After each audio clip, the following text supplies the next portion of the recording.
শেষ হয়ে গেল বিশ্ব ইজতেমার 58তম পর্ব এবং এই পর্বে 3টি পর্ব অনুষ্ঠিত হয়েছে, 2 ধাপে আয়োজন করা হয়েছিল। সাদ অনুসারীদের আজ হলো শেষ পর্বের শেষ মুনাজাত, অর্থাৎ তৃতীয় মুনাজাত।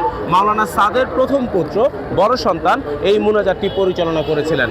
এবং আমরা যদি আজকে এই স্থানটি দেখি তাহলে শেষ সময় যে যানজট, সেই যানজট আমাদের চোখে পড়বে এবং মানুষ একের পর এক তাদের আনা যে বাস, পিক আপ এবং বিভিন্নভাবে যে এসেছে সেগুলোতে ওঠার জন্য তারা চেষ্টা করছে এবং এখান থেকে মানুষজন বেরোচ্ছে। আমি এই মুহূর্তে আছি ইজতেমা ময়দানের 3 নম্বর গেটের এখানে।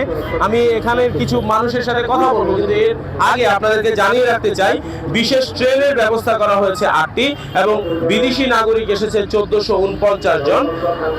যৌতুক মুক্ত বিয়ে হয়েছে সর্বসাকলের 9 জন এবং এই ইজতেমাকে কেন্দ্র করে যে ধরনের আয়োজন করা হয়, জিকির, আজকার, মুনাজাত, এই ধরনের কার্যক্রম পরিচালিত হয়েছে। যেহেতু ইজতেমাটি শুরু হয়েছিল শবে বরাতকে কেন্দ্র করে, সেই শবে বরাতের মুর্তজা অনুযায়ী ইজতেমার আয়োজন করা হয়। ইজতেমাকে কেন্দ্র করে এই 3 নম্বর গেটের সামনে আমরা যানজট দেখতে পাচ্ছি এবং নিরাপত্তার যে ব্যবস্থা, সেই ব্যবস্থা নিশ্চিত করেছেন পুলিশ প্রশাসন থেকে অন্যান্য বাহিনী। 15,000-এর মতো পুলিশ প্রশাসনের লোক কাজ করেছিল এবং অন্যান্য যে বাহিনী, সে বাহিনীও এখানে একত্রিত হয়ে পরিচালনা করেছে। সাদ অনুসারীদের এই ইজতেমার ময়দান কানায় কানায় ভরে গেল, মাঠঘাট সব স্থান ভরেনি।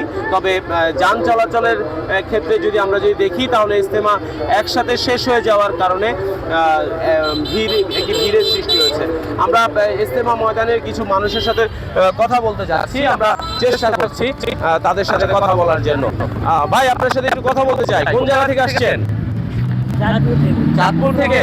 আচ্ছা, এই ইজতেমা উপলক্ষে আপনারা কি শিখলেন? আলহামদুলিল্লাহ, আমরা ভালো কিছু শিখছি যে আল্লাহ পাকের নিয়ামত ঘুরে মাথা দিই।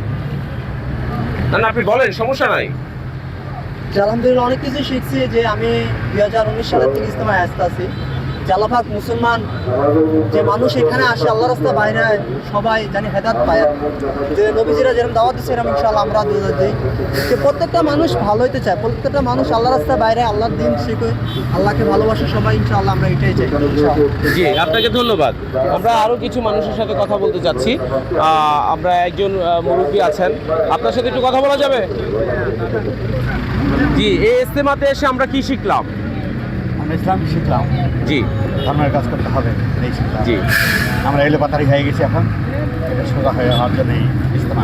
আমরা কি মনে করি আমাদের সবাইকে আবার এক হয়ে কাজ করা এক হয়ে কাজ করতে হবে, এটাই এটাই ইসলামের ঐক্যটা হচ্ছে এটাই।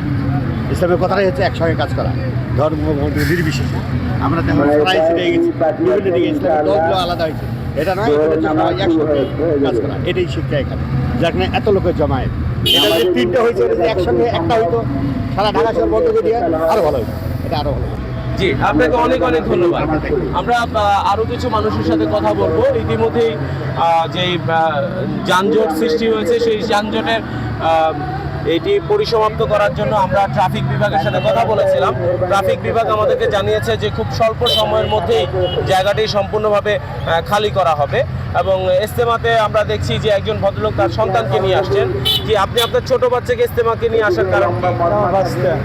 ভাইস্তিকে নিয়ে আসার কারণ? দোয়া করলাম সবার সাথে, একসাথে দোয়া করলাম। জি, আপনার কাছে সবার জন্য ভালো। কোন জায়গা থেকে এসেছেন আপনি? ব্রাহ্মণবাড়িয়া। আমরা আজকের এই ইজতেমা থেকে কি কি শিখে যাচ্ছি বাড়িতে? আমরা শিখে যাচ্ছি যেটা বলা হচ্ছে যে আমাদের মসজিদে সময় দেওয়া, মসজিদে তালিম করা এবং হিংসা বিভেদ মনে না রাখা, সবার জন্য ভালোবাসা, পুরো বিশ্বের জন্য ভালোবাসা। জি, আপনি কোন জায়গা থেকে আসছেন? আমি আসছি ময়মনসিংহ থেকে। ময়মনসিংহ থেকে। জি, আপনাকে অনেক অনেক ধন্যবাদ। দর্শক, আমরা যদি আর কথা না বাড়াই তাহলে সেই ক্ষেত্রে আমরা যদি বলতে চাই তাহলে এবারের ইজতেমা হচ্ছে 58তম ইজতেমা এবং এই ইজতেমাকে নিয়ে প্রশাসনিকভাবে অনেক কথা, অনেক তর্ক, অনেক বিতর্ক হয়েছে এবং কিছু সংঘাতের ঘটনাও ঘটেছে। পরবর্তীতে 3টি ধাপে ইজতেমার আয়োজন করা হয়, 2টি পর্বে। প্রথম পর্বে 2টি ধাপ ছিল এবং আজ সাদ অনুসারীদের পক্ষ থেকে শেষ ধাপে শেষ মুনাজাত শেষ হয়েছে। এই ছিল আমার কাছে সর্বশেষ। তবে যাওয়ার আগে আরেকটু বলে দিতে যাচ্ছি যে এই ইজতেমাকে কেন্দ্র করে যে সাদ গ্রুপের যে আয়োজন, এই আয়োজনটি নিয়ে বিভিন্ন মতাভেদ রয়েছে। কেউ বলছে যে তারা এই আয়োজন হবে, আবার কেউ বলছে এই আয়োজন বাংলাদেশে আর হচ্ছে না। এই ছিল সর্বশেষ।